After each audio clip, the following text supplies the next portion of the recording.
Hello everyone, म रञ्जित श्रेष्ठ र अहिले तपाईहरु हेर्दै हुनुहुन्छ Ranjit tech Nepali YouTube channel. र आजको यस भिडियोबाट चाहिँ म तपाईलाई एक्चुअल गिट र गिटहब ट्युटोरियल दिन चाहन्छु। र आजको भिडियोबाट हामी टोटल्ली कमान्ड लाइनमा काम पनि गर्छौं र गिटहबमा हाम्रो प्रोजेक्टहरु पुश पनि गर्छौं। त्यो कुराहरु सबै बेसिक कन्सेप्टदेखि सिकाउँछु। यदि तपाईले मेरो अघिल्लो भिडियोहरु हेर्नु भएको छैन भने डिस्क्रिप्सनमा म फुल गिट र गिटहबको प्लेलिस्टको लिंक राखेको हुनेछु, त्यहाँबाट तपाईले हेर्न सक्नुहुनेछ। सो आउनुहोस् सुरुवात गरौँ। सबैभन्दा पहिला म तपाईलाई गिटको अलिकति बेसिक कमान्डहरु सिकाउँछु। गिट ब्याश को है त्यो कमान्डहरु सिकाउँछु। त्यसको लागि तपाई के गर्नुस् भने गिट ब्याश ओपन गर्नुस्। गिट ब्याश ओपन गर्नको लागि चाहिँ यहाँ गएर गिट ब्याश यसरी सर्च गर्नुभयो भने यसमा देख्न सक्नुहुन्छ गिट ब्याश ओपन भएको छ। अब त्यसपछि अहिले म कुन चाहिँ डाइरेक्टरीमा छु भनेर हेर्नको लागि एउटा सिम्पल कमान्ड रहेको छ pwd। सो यसले चाहिँ म कहाँ छु भनेर देखाउँछ। म कहाँ छु? सी को युजर्स भित्र लेनेभो भन्नेमा रहेछु। सो अब म के गर्छु भनेदेखि यहाँ लेनेभो भित्र जति पनि फाइल्स एन्ड फोल्डरहरु हेर्न मन लाग्यो भने एउटा कमान्ड रहेको छ। त्यो कमान्ड भनेको ls हो। ls अर्थात लिस्ट हो। लिस्ट गर्दिन्छ यसले जति पनि फाइल्स एन्ड फोल्डर छ। तपाईको cmd मा चाहिँ के छ? dir भन्ने कमान्ड छ। म तपाईलाई cmd पनि देखाइदिन्छु है। कमान्ड फ्रम यो विन्डोज को डिफल्ट कमान्ड फ्रम हो, कमान्ड लाइन इन्टरफेस। सो यसमा चाहिँ म dir लेखे भने यो जति पनि फाइल्स एन्ड फोल्डर छ त्यो सबैहरु देखाउँछ सी को युजर को लेनेभो भित्र। सो विन्डोज मा चाहिँ cmd छ। त्यस्तै गरी तपाई गिट युज गर्नुभयो भने के छ? ls भन्ने कमान्ड छ। सो लिनक्स मा पनि के छ? ls भन्ने कमान्ड छ लिस्ट गर्नको लागि। र अब त्यस्तै गरी यदि तपाई अहिले कहाँ हुनुहुन्छ रहेछ फेरि म देखाइदिउँ। pwd ले अहिले तपाई हुनुहुन्छ सी को युजर्स भित्र लेनेभो भित्र हैन। यदि तपाई अब डेस्कटपमा जान चाहनुहुन्छ भने के गर्ने? यता हेर्नु त लेनेभो भित्र हाम्रो डेस्कटप भन्ने एउटा फोल्डर पनि छ। यो लेनेभो भयो। लेनेभो भित्र के छ? डेस्कटप भन्ने पनि फोल्डर छ। सो यो डेस्कटप भित्र जान चाहन्छु भने के गर्न सक्नुहुन्छ भन्दाखेरि सीडी लेखेर desk अथवा ट्याब खिच्नु भयो भने यसले अटोमेटिकली कम्प्लिट गरिदिन्छ। यसरी इन्टर गर्दिनु भयो भने अब कहाँ जानुभयो? डेस्कटप फोल्डर भित्र जानुभयो। सीडी को अर्थात के हुन्छ भने चेन्ज डाइरेक्टरी है। चेन्ज डाइरेक्टरी भनेको सीडी हो। र त्यस्तै गरी अब हामी कहाँ आइसकेका छौं? डेस्कटप भित्र। यहाँ पनि तपाईले देख्न सक्नुहुन्छ हामी कहाँ आइपुग्यौं? डेस्कटप भित्र। अथवा तपाईले pwd भनेर हेर्नु भयो भने हामी कहाँ आइपुग्यौं? डेस्कटप भित्र आइपुगेका छौं।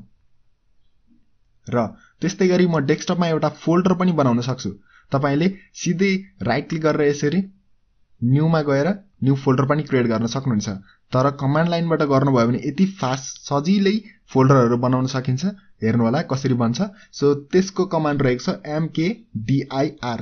mk अर्थात मेक, dir अर्थात डाइरेक्टरी, मेक डाइरेक्टरी। र तपाईले अब फोल्डरको नाम दिनुस्। फोल्डरको नाम सपोज म रञ्जित टेक नेपाल भनेर दिन्छु र इन्टर प्रेस गरे भने के भन्छ? अब मेरो यहाँ डेस्कटपमा एउटा रञ्जित टेक नेपाल भन्ने फोल्डर बनेको तपाईले देख्न सक्नुहुन्छ।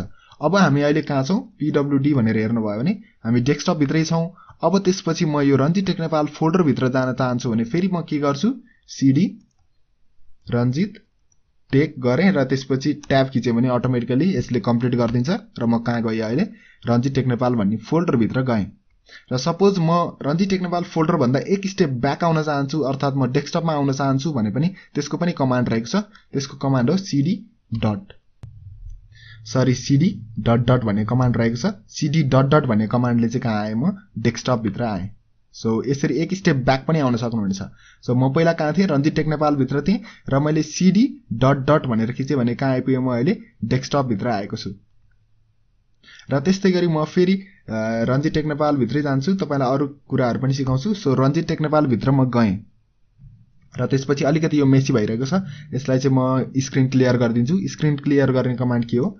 क्लियर भन्ने अप्सन खिच्नु भयो भने यसरी स्क्रिन क्लियर हुन्छ। र त्यसपछि यो फोल्डर पनि म यहाँ ओपन गर्दिन्छु र यसलाई राइट लेफ्टपट्टि राख्दिन्छु। त्यस्तै गरी यसलाई चाहिँ राइटपट्टि राख्दिन्छु। हेर्न सजिलो हुन्छ। र अब तपाईले यो फोल्डर भित्र कुनै पनि एउटा फाइल बनाउन चाहनुहुन्छ भने पनि कमान्ड लाइनबाटै गर्न सक्नुहुन्छ। जस्तो म एउटा txt फाइल बनाउन चाहन्छु। त्यसको नाम रहेको छ त्यो भन्दा अगाडि के कमान्ड हान्नु? टच भन्ने कमान्ड हान्नु र त्यसपछि अब एउटा requirement.txt requirement requirement.txt भन्ने कमान्ड हाने भने मैले अब यसमा एउटा requirement.txt भन्ने फाइल बनेको यहाँ तपाईले देख्न सक्नुहुन्छ। requirement.txt फाइल यसरी बन्छ। सो टच भन्ने कमान्डले के गर्छ? फाइलहरु क्रिएट गर्ने काम गर्छ।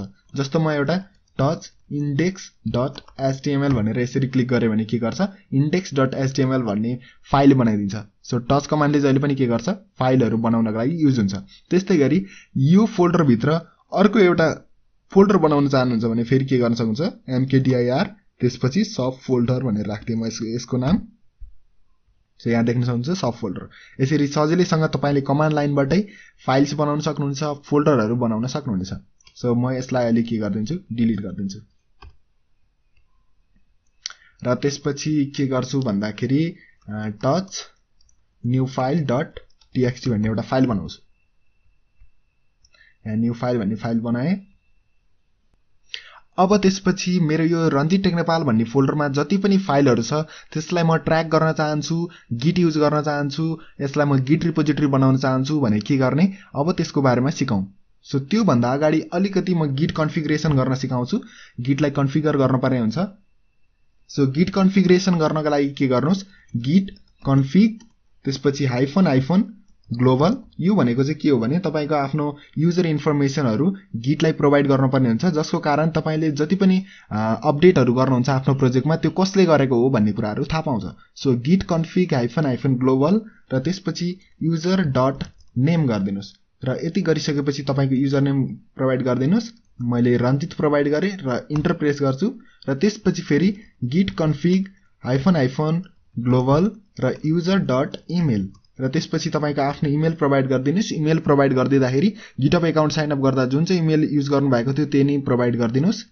रञ्जित श्रेष्ठ 12@gmail.com मैले मेरो इमेल पनि प्रोवाइड गरे र त्यसपछि इन्टर प्रेस गर्दिनुस् सो यति गरिसकेपछि अब तपाईको कन्फिगरेसनमा रहेको युजर नेम र इमेल के छ भनेर हेर्नको लागि पनि एउटा सिम्पल कमान्ड रहेको छ गिट कन्फिग ड्याश लिस्ट होला सायद sorry Git config slash dash dash list हुनुपर्छ सो यो भनेको चाहिँ मेरो युजर डट नेममा रञ्जित आएको छ युजर डट इमेलमा के आएको छ ranjit12@gmail.com सो यसरी तपाईले ग्लोबल्ली तपाईको युजर नेम र त्यसपछि इमेल के रहेछ भनेर हेर्नको लागि कुन चाहिँ कमान्ड युज गर्न सक्नुहुन्छ गिट कन्फिग भन्ने command Git config hyphen list भन्ने कमान्ड युज गर्न सक्नुहुन्छ अथवा तपाईले सिम्पली युजर नेम मात्र हेर्नको लागि के गर्न सक्नुहुन्छ Git config user dot name भनेर हान्नु भयो भने पनि के आउँछ रञ्जित भनेर मैले राखेको थिएँ रञ्जित आयो त्यस्तै गरी इमेलको लागि पनि गिट कन्फिग युजर डट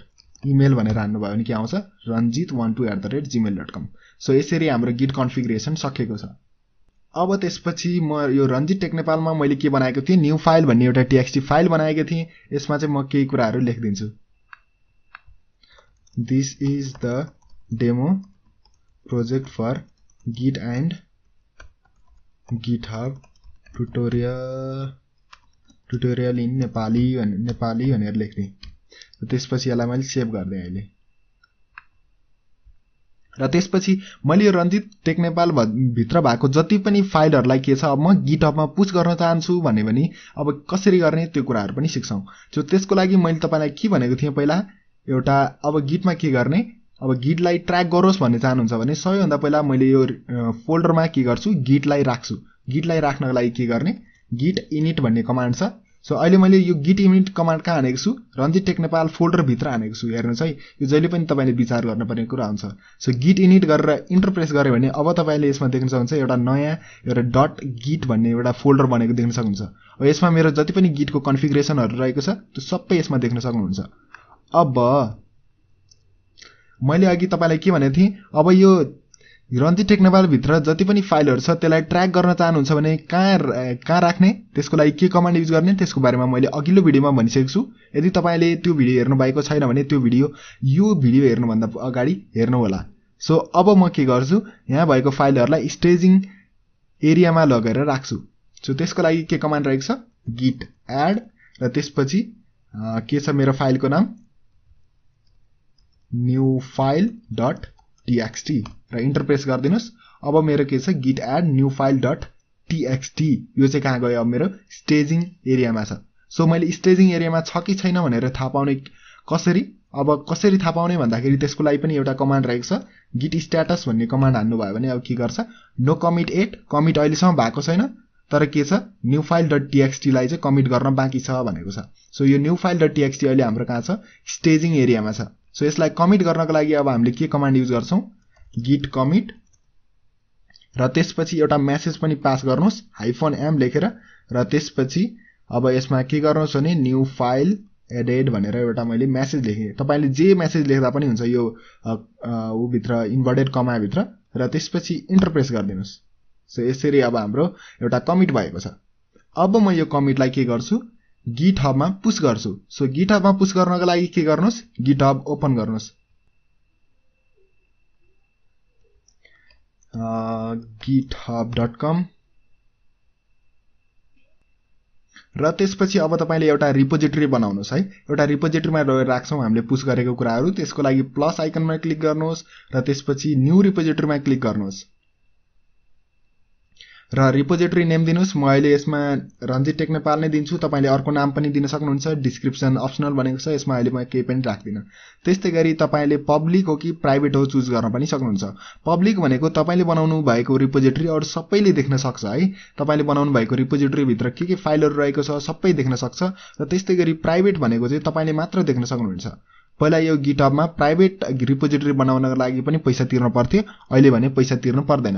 म अहिलेको लागि के गर्छु पब्लिक बनाउँदाखेरि चाहिँ अलिकति मेरो प्रब्लमहरु आउन सक्छ अन्य मान्छेहरुले देख्न सक्छ। म अहिले के गर्छु यसलाई टेस्टिङका लागि मात्र युज गरेको छु। त्यसैले म के गर्छु प्राइभेट बनाएर राख्छु। त्यस्तै गरी अहिले यो अनटिक नै गर्दिनु होला। यो टिक नगर्नु होला फेरि समस्या आउँछ अहिले तपाईलाई। त्यसको यो रिडमी फाइल भने के हो त्यसको बारेमा म अलि पछि बुझाउँछु तपाईलाई। र अहिले के गर्दिनुस् क्रिएट रिपोजिटरी गर्दिनुस्। र अब हाम्रो रिपोजिटरी बनिसकेको छ। रिपोजिटरी बनिसकेपछि अब यसलाई चाहिँ कपी गर्दिनु होला। यसलाई कपी गर्नको लागि यहाँ गएर यसरी सिलेक्ट गरेर कपी गरिराख्नु पर्दैन। के गर्दिनुस् यो बटनमा क्लिक गर्दिनु भने अटोमेटिकली कपी हुन्छ है। कपी भएको छ।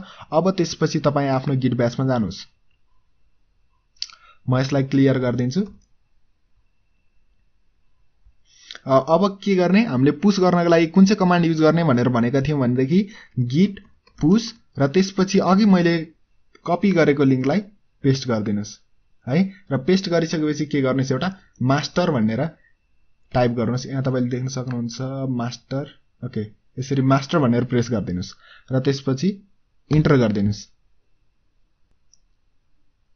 र अब मेरो के भयो पुश भएको छ। यहाँ तपाईले देख्न सक्नुहुन्छ मेरो मास्टरमा चाहिँ यो पुश भएको छ। अब म अलिकति तपाईलाई बुझाउन चाहन्छु git पुश भने के हो। हामी रिमोट रिपोजिटरीमा पुश गर्नको लागि कुन चाहिँ कमान्ड युज गर्छौं git push कमान्ड युज गर्छौं। र कुन चाहिँ रिपोजिटरी हो रिपोजिटरीको लिंक छ।